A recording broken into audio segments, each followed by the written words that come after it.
आज़ादी हमें उपहार में नहीं मिली है, इसके लिए एक लंबी यात्रा करनी पड़ी है, आज़ादी की यात्रा। इस यात्रा में हजारों लाखों लोगों ने अपनी जान की कुर्बानी दी। 1919 जलियांवाला बाग। आज हमारी बैसाखी का दिन है, लेकिन पूरा पंजाब बैसाखी नहीं मनाएगा। हम सब बैसाखी नहीं मनाएंगे।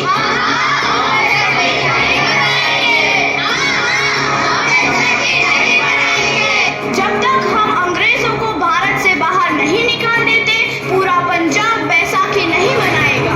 अच्छा, तो तुम सब हमारा विरोध करता है, भाग जाओ यहाँ से, इसका अंजाम बहुत ही बुरा होगा। हम नहीं जाएंगे, तुम लोग जाओगे, हमें नहीं, तुमको भारत से भागना होगा। Soldiers fire!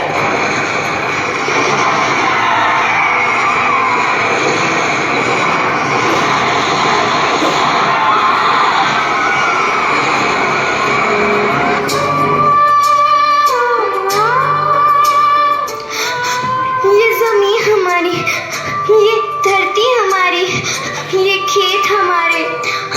अभी थोड़ी देर पहले हमारी ये फसलें लहरा रही थी, पर इन अंग्रेजों ने हमारी फसलें बर्बाद कर दी। इन अंग्रेजों ने एक ही झटके में इन सब फसलों को काट दिया। अंग्रेजों, तुम्हारे इस अत्याचार से हम डरेंगे नहीं। इस अत्याचार का बदला लेकर रहेंगे, हम आजादी लेकर रहेंगे।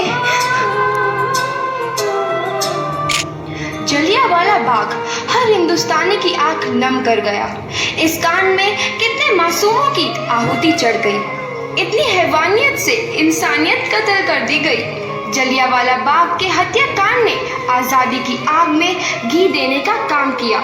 मासूम औरतों, बच्चों की दर्द भरी चीखें और सिसकियां इनकलाब का गूंज बनकर उभरी।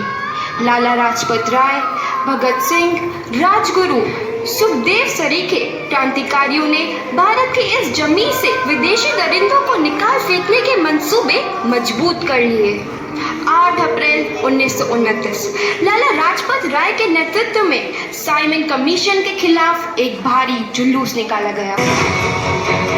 Simon commission, Simon commission, Simon commission, Simon commission, Simon commission, Simon commission, Simon commission, Simon commission, Simon commission.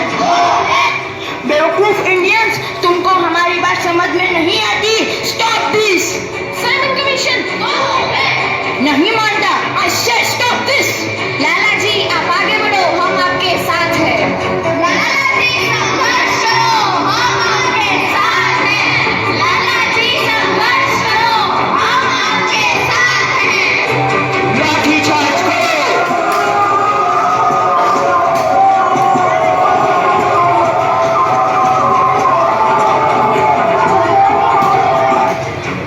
लाला जी को तो बहुत गहरी चोट लगी है, उनका सर फट गया है। मेरे शरीर में लगी एक एक लाठी अंग्रेजी सरकार के कफन में कील का काम करेगी। ये आजादी की लड़ाई रुकनी नहीं चाहिए। ये जिम्मेदारी मैं तुम सबको सौंप कर जा रहा हूँ। लाला लाजपत राय की दर्दनाक मौत के बाद भगत सिंह, सुखदेव, राजगुरु वतन के इन मतवालों के खून में ऐसा उबाल आया जिसका सामना करना अंग्रेजी सरकार के लिए मुश्किल हो गया। अंग्रेजों को करारा जवाब देने के लिए स्कॉट और सैंडर्स को मारने की रूपरेखा रची गई।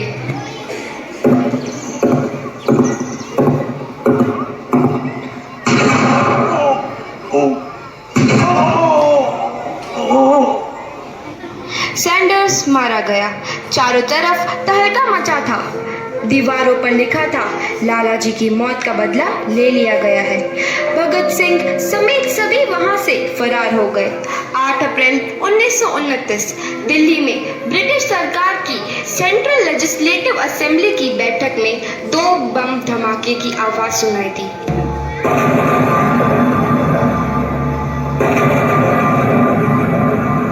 इन धमाकों ने अंग्रेजी हुकूमत को हिलाकर रख दिया। इस घटना को अंजाम देने वाले भगत सिंह, राजगुरु और सुखदेव ने अपने आप को अंग्रेजों के हवाले कर दिया। 1930 को अदालत ने अपना फैसला सुनाया। मुलजिम भगत सिंह, मुलजिम राजगुरु, मुलजिम सुखदेव को दफा 121 और दफा 302 के तहत ये अदालत तीनों को मुजरिम करार देती है और इस गुस्ताखी के लिए ये अदालत इन तीनों को सजाए मौत की सजा सुनाती है।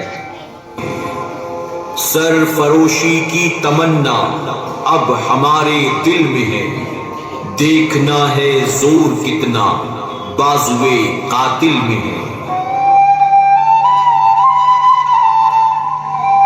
भगत सिंह और किशन सिंह ਤੁਹਾਡੇ मुलाकात में आए हैं।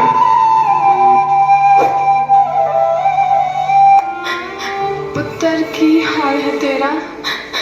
मैं चंगा हूँ माँ, फिक्र करने की कोई गल नहीं।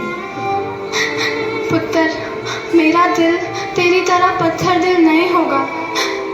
तेरी ये गला सुन के मेरा कलेजा फटे जा रहा है। माँ, मेरा दिल कोई पत्थर जैसा नहीं है, एक वतन परस्त का दिल है जो मेरे देश प्रेम के जज्बे को ताकत देता है। बेटा, मेरा लाल। माँ, आज मेरी तपस्या पूरी होने जा रही है। जे तू रोई तो मैनू तकलीफ होइया। सोच, तेरा पुत्र आज शादी करने वास्ते जा रहा है। फर्क केवल इतना है, वो घोड़ी पर नहीं फांसी पर चढ़ने वास्ते जा रहा है। आज तू क्रांतिकारी की माँ है, कल तू एक शहीद की माँ होगी। माँ, पुत्र भगत, तू इतनी छोटी उम्र में हम सबको छोड़ के चला जाएगा? तूने जिंदगी में देखा ही क्या है पुत्र? मैंने अपनी माँ देखी है जिसने मुझे एक ही बात बताई है कि बेटे, अपने देश के लिए एक बार मरना 100 बार जन्म लेने के बराबर होता है। अच्छा माँ, अब आशीर्वाद दे, आखिरी बार विदाई लेने का समय आ गया है। भगत, मेरे लाल।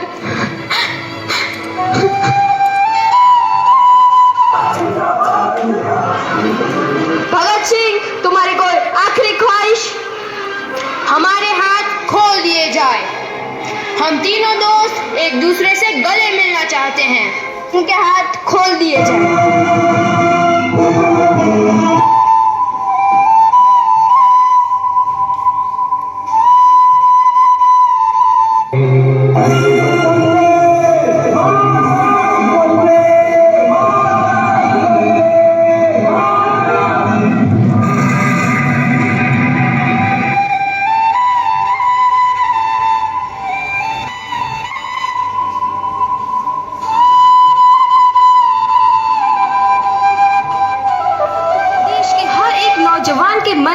आजादी की नई उमंग हिलोरे लेने लगी। अंग्रेजों भारत छोड़ो का नारा जोर पकड़ रहा था। सबने एक आजाद भारत का सपना देखना आरंभ कर दिया था। हर कोई अपने अपने ढंग से इस महायज्ञ में अपनी आहुति दे रहा था। सुभाष चंद्र बोस, रानी लक्ष्मीबाई, तात्या टोपे और मंगल पांडे जैसे शहीदों की कुर्बानी रंग लाई। 15 अगस्त 1947 को भारत आजाद हुआ।